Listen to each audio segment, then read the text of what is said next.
Alright tuan-tuan, hari ini saya ingin berkongsi sedikit ilmu itai hidup bersama tuan-tuan, iaitu berkaitan dengan jerat. Alright, seperti mana yang kita sedia maklum, jerat merupakan satu teknik yang sesuai untuk mendapatkan binatang semasa kita berikhtiar hidup di dalam hutan. Alright, untuk hari ini saya akan kongsikan satu lagi jenis jerat yang saya panggil jerat kaki platform.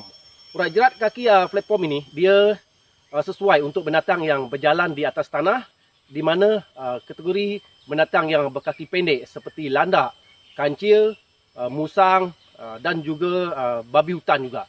Alright, apa yang ada pada jerat ini? Yang pertama sekali, jerat ini dia mesti ada kayu pelentik. Alright, kayu pelentik, yang mana kayu pelentik ini mempunyai spring yang kuat. Kebiasaannya saya menggunakan kayu jenis yang saya panggil kayu ubah dan kayu engkuning ataupun setambun merah. Alright, itu peralatan yang pertama. Peralatan yang kedua yang ada pada jerat ini, jerat ini dia mesti ada kayu yang bertindak sebagai platform. Right, ini kayu yang bertindak sebagai platform, yang mana di hujung kayu ni ada dikecilkan seperti ini. Alright, peralatan yang ketiga yang mesti ada pada jerat ini, sudah pasti jerat ini mesti ada tali, tuan-tuan. Ini tali daripada pokok tali kulit terap yang saya jalin ataupun saya tocang. Yang mana tali yang kita gunakan hendaklah bersesuaian dengan binatang yang kita nak tangkap. Alright, untuk tali ni, saya rasa tali saya ini mampu menangkap binatang yang bersaiz 15 kilo. Seperti landak ataupun kancil dan musang. Alright, dan burung-burung seperti burung kuang juga. Alright, peralatan yang keempat yang mesti ada pada jerat ini. Jerat ini mesti ada kayu cabang. Kayu cabang seperti ini. Alright, kayu cabang. Peralatan yang kelima, mesti ada jerat ini mesti ada satu kayu yang bertindak sebagai Swiss yang kita buat seperti ini. Alright, dan seterusnya beberapa kayu yang bertindak sebagai pagar atau penghalang nanti. Okey. Lepas ni saya akan tunjukkan kepada tuan-tuan macam mana cara saya untuk membuat lubang ataupun membuat tali penyerut pada tali ni. Okay, pertama sekali kita kena buat lubang kecil di hujung tali ni. Hujung tali ni. Biasa saya gunakan thumb knot loop, single loop, ataupun boleh juga menggunakan running bowline. Right, untuk memudahkan, kebiasaannya saya gunakan thumb knot loop di sini. Okay. Seperti biasa, thumb knot seperti biasa. Buat lubang seperti ini. Lepas tu ikat thumb knot seperti biasa. Ataupun ikatan simpul mati. Simpul mati yang berlubang.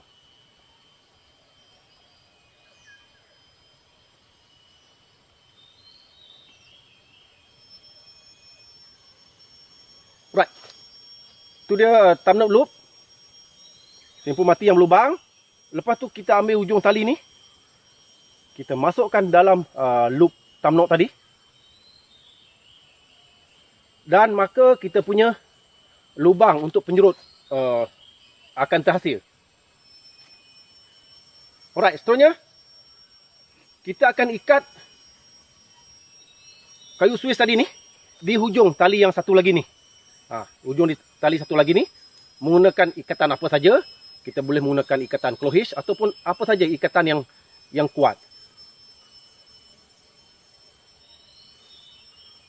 Alright, itu dia ikatan saya untuk di kayu Swiss ini. Okay, maka tali kita, penjurut kita telah terhasil. Alright, lepas ni saya akan tunjukkan macam mana jerat ini di set up di atas tanah. So far, kebiasaannya jerat kita biasa diletakkan di tempat yang lorong binatang, lorong laluan binatang yang selalu binatang lalu. Walaupun kadang-kadang kita boleh letak jerat di tempat lubang-lubang binatang ataupun sarang dia, ataupun tempat makanan dia, ataupun tempat binatang tersebut bermain. Alright, saya akan tunjuk kepada tuan-tuan macam mana saya set up jerat ini untuk langkah yang seterusnya. Alright, tuan-tuan. langkah seterusnya ialah kita akan pacak kayu pelentik kita ni. Kita andaikan di hadapan ini adalah kita punya lorong ataupun jalan binatang, yang mana kita akan pacak kita punya kayu pelentik kita itu di sini.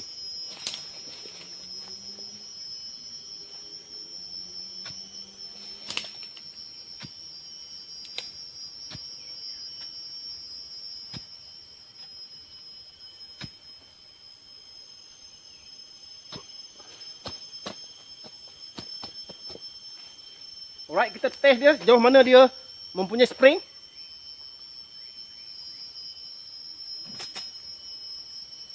Okay. Lepas kita pacak kita punya kayu, kita akan ikat kita punya tali penjurut kita pada kayu kita, kayu pelentik kita. Alright, biasanya kita akan ikat satu jengkar daripada Swiss yang di hujung ini. Kita boleh gunakan ikatan apa saja. Biasanya saya gunakan ikatan clohes di sini. Okay, ikatan clohes saya.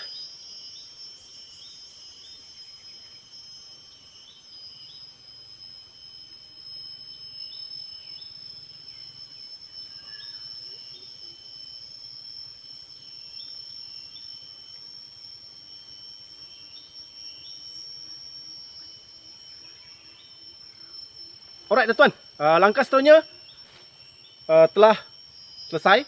Lepas ni saya akan tunjukkan macam mana saya set up jerat ini di tanah. Alright. Langkah seterusnya dalam membuat jerat ini, kita akan cari tempat yang sesuai di atas tanah untuk kita letakkan kita punya platform ini.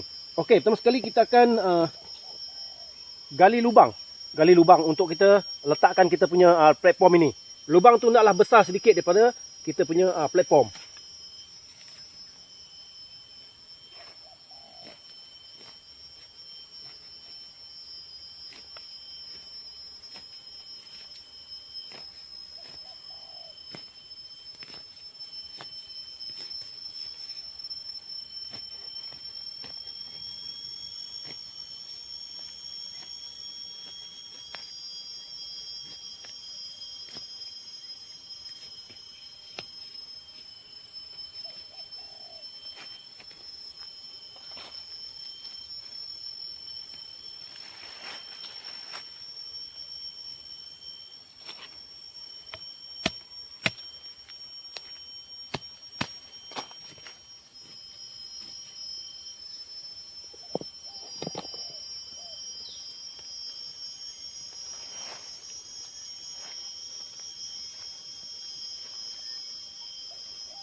Right, lubang telah digali. Seterusnya kita akan pacak kayu yang bercabang ini. Kita boleh letak cabang di sebelah kiri ataupun di sebelah kanan ini.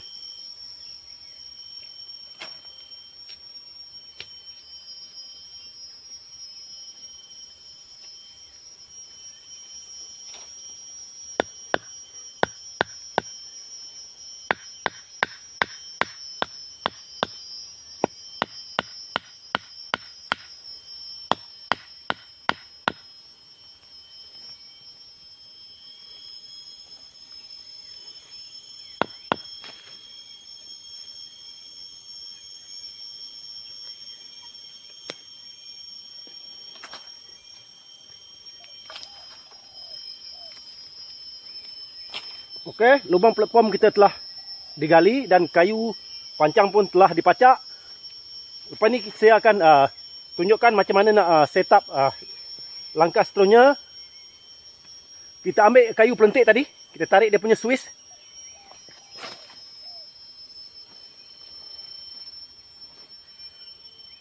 Ini dia punya Swiss, kayu Swiss ni. Kita sangkut kayu Swiss di tempat menyangkut tadi, di belakang ke depan. Dari belakang ke depan.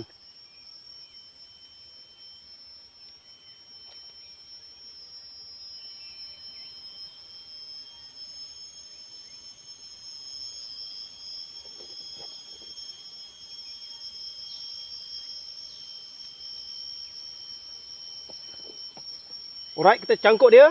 Lepas tu dia ada lubang di sini. Ada lubang untuk kita masukkan kita punya conet yang platform tadi ni. Masukkan dalam itu. Alright, kita punya platform telah pun dipasang. Ini berarti kita punya jerat ni telah berfungsi. Alright, sekiranya binatang datang, dia pijak platform ni, kita punya switch ni akan turun ke bawah dan kayu pelentik ini akan naik ke atas dan kaki binatang yang pijak sini akan dijerut oleh kita punya tali penyurut ini. Okey. Lepas platform dipasang, kita akan samakan platform kita. Yang kelihatan putih kita samakan. Alright.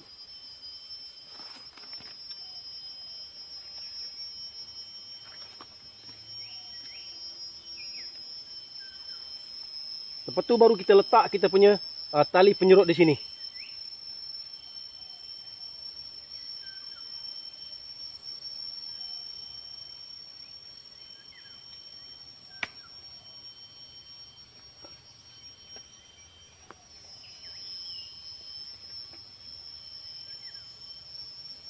Dan seterusnya kita samakan tali penyurut dengan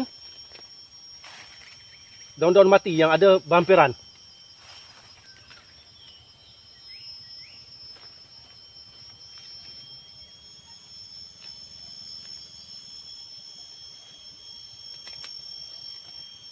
Kita samakan juga kita punya tali.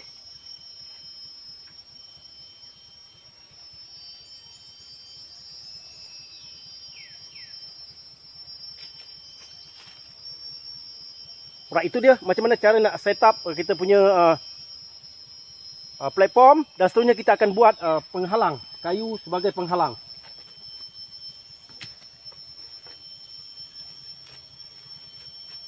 Kayu sebagai penghalang ini, satu depa ke sana dan satu depa ke arah sini. Untuk channelkan binatang lalu di tempat yang ada tali penyurut ini.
Alright, kita punya jerat telah disamakan dan telah diletak penghalang.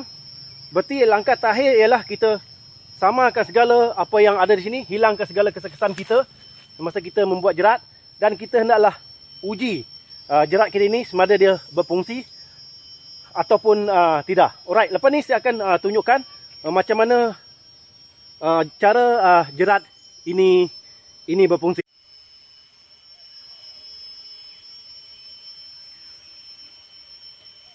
Alright tuan-tuan, inilah kedudukan jerat kita yang telah disetup di atas tanah. Yang mana di sebelah kiri sejauh satu depa telah dihalang untuk bertujuan untuk channelkan binatang. Lalu di tengah-tengah, itu di sini, di center, di mana di situ terdapat kita punya tali penyerut. Okey, di sebelah kanan juga diletak penghalang jauh satu depa juga, bergantung pada bentuk muka bumi. Alright, ini kayu pelentik yang mampu bertahan sehingga berbulan.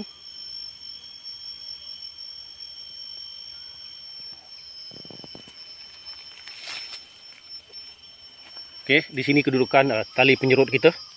Wadah di situ yang telah disamakan.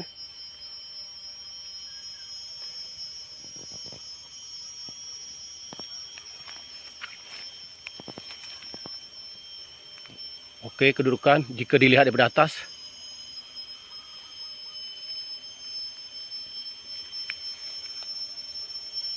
Okey tuan-tuan, lepas ni kita akan tengok, kita uji sejauh mana jerat kita ini berfungsi ataupun tidak. Alright tuan-tuan, lepas ni kita akan uji sejauh mana jerat kita ini berfungsi sekiranya binatang lalu dan memijak jerat kita ni. Alright, binatang dia boleh datang dari arah sana ke sini ataupun di arah belakang saya ini ke sini dan memijak tempat yang mengandungi tali penyerut tadi. Alright, kita andaikan ini binatang yang lalu di lorongnya. Alright.